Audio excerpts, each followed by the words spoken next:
Huyết mạch hậu cần lung lay, Ukraine có nguy cơ mất toàn bộ Donetsk, quân đội Nga đang tiến vào trung tâm tiếp viện quan trọng Pokrovsk ở miền đông Ukraine, đe dọa phòng tuyến của Kiev trên mặt trận Donbass, lính Ukraine gần biên giới Nga, chúng tôi sẽ đến Vinnytsia trước.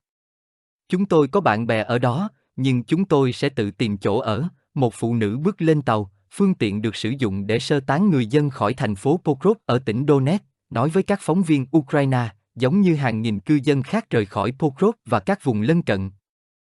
Người phụ nữ trên và gia đình từng trì hoãn việc sơ tán cho đến phút chót. Nhưng bây giờ, họ không còn lựa chọn nào khác. Tiền tuyến chỉ cách nơi này chưa đầy 10 km, trước khi Nga bắt đầu chiến dịch quân sự ở Ukraine hồi tháng 2 năm 2022, có khoảng 60.000 người sống ở Pokrovsk. Bây giờ thành phố này gần như vắng bóng người. Tổng thống Ukraine Volodymyr Zelensky đã thừa nhận trong một bài phát biểu gần đây rằng tình hình gần Pokrovsk, nơi Nga tập trung quân lớn nhất, hiện vô cùng khó khăn.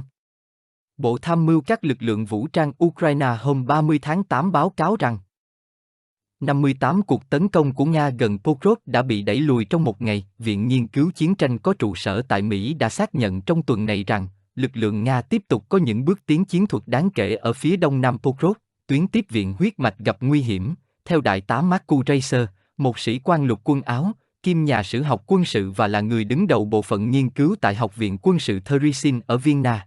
Pokrovsk tạo thành xương sống của tuyến tiếp viện cho phòng tuyến của Ukraine từ Vuleda đến phía bắc của tỉnh Donetsk. Avdiivka được xem là pháo đài bảo vệ các thị trấn, tuyến đường sắt và đường bộ ở phía tây Ukraine. Kể từ tháng 2, Pokrovsk đã đảm nhiệm vai trò này.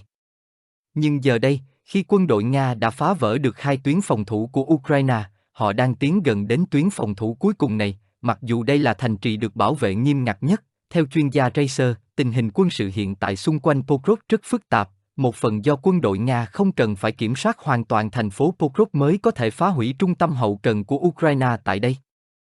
Ngay khi Nga tiến đến vùng ngoại ô, các tuyến đường tiếp viện của Ukraine đã trở thành mục tiêu dễ dàng cho pháo binh Nga. Gustav Gressel, chuyên gia quân sự tại Hội đồng Đối ngoại châu Âu, ECFR, có trụ sở tại Berlin, nói rằng quân đội Nga chắc chắn sẽ tìm cách san phẳng thành phố Pokrovsk và trung tâm hậu cần của thành phố.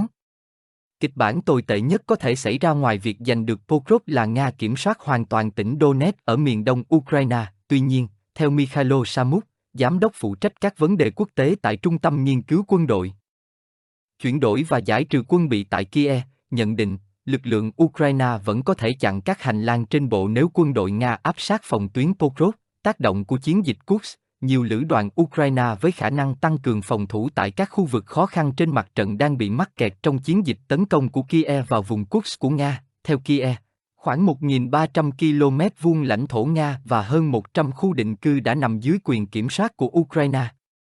Tổng thống Zelensky tuyên bố, chiến dịch Kursk là một phần trong kế hoạch rộng lớn hơn nhằm mang lại chiến thắng cho Ukraine.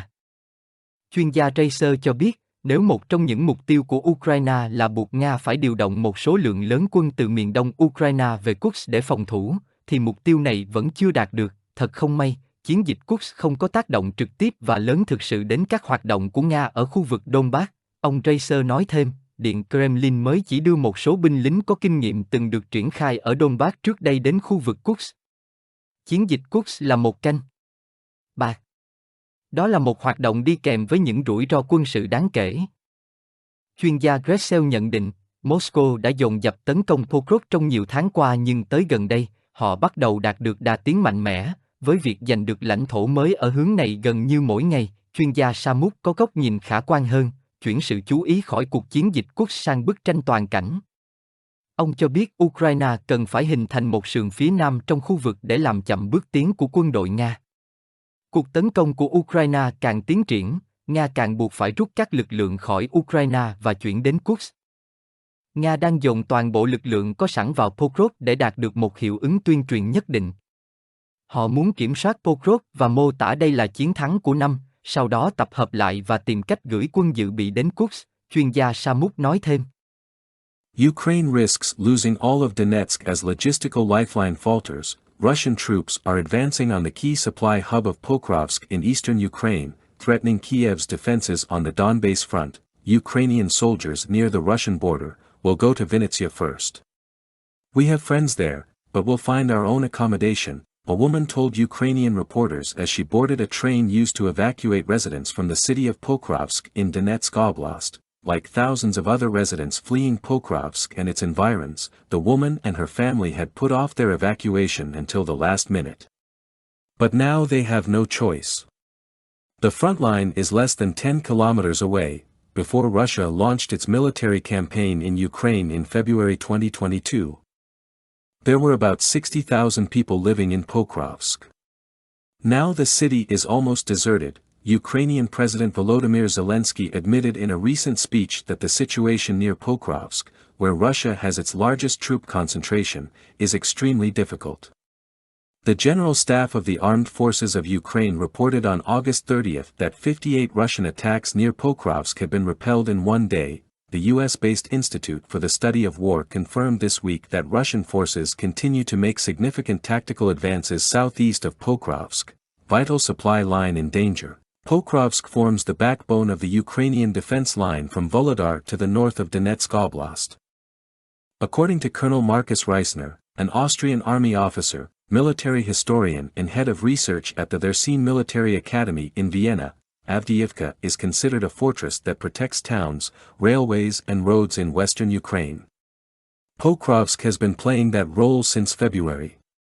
But now that the Russian military has breached 2 Ukrainian defense lines, it is closing in on this last line, despite it being the most heavily defended stronghold. According to Reisner, the current military situation around Pokrovsk is complicated, in part because the Russian military does not need to take full control of Pokrovsk to destroy Ukraine's logistics hub there. Once Russia reaches the outskirts, Ukrainian supply lines become easy targets for Russian artillery. Gustav Gressel, a military expert at the Berlin-based European Council on Foreign Relations, ECFR, said the Russian military would certainly seek to flatten Pokrovsk and its logistics hub. The worst-case scenario beyond capturing Pokrovsk is Russia taking full control of the Donetsk region in eastern Ukraine. However, Mikhailo Samas, director of international affairs at the Kiev-based Center for Military, Transformation and Disarmament Studies, said Ukrainian forces could still block land corridors if Russian troops close in on the Pokrovsk line. The impact of the Kursk operation. Many Ukrainian brigades with the ability to strengthen defenses in difficult areas of the front are caught up in Kiev's offensive in Russia's Kursk region. According to Kiev, about 1,300 square kilometers of Russian territory and more than 100 settlements have fallen under Ukrainian control. President Zelensky has declared that the Kursk operation is part of a broader plan to bring victory to Ukraine.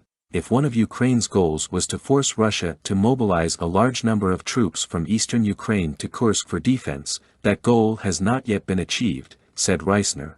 Unfortunately, the Kursk operation has not had a real direct and significant impact on Russian operations in the Donbass region. Reisner added, the Kremlin has only deployed a few experienced troops previously deployed in Donbass to the Kursk region. The Kursk operation is a gamble.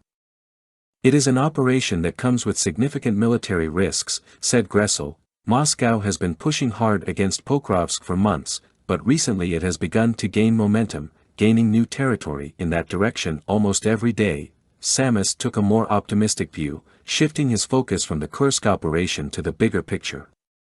He said Ukraine needed to form a southern flank in the region to slow the Russian advance. The more the Ukrainian offensive progressed, the more Russia was forced to withdraw its forces from Ukraine and move to Kursk. Russia is putting all available forces into Pokrovsk to achieve a certain propaganda effect.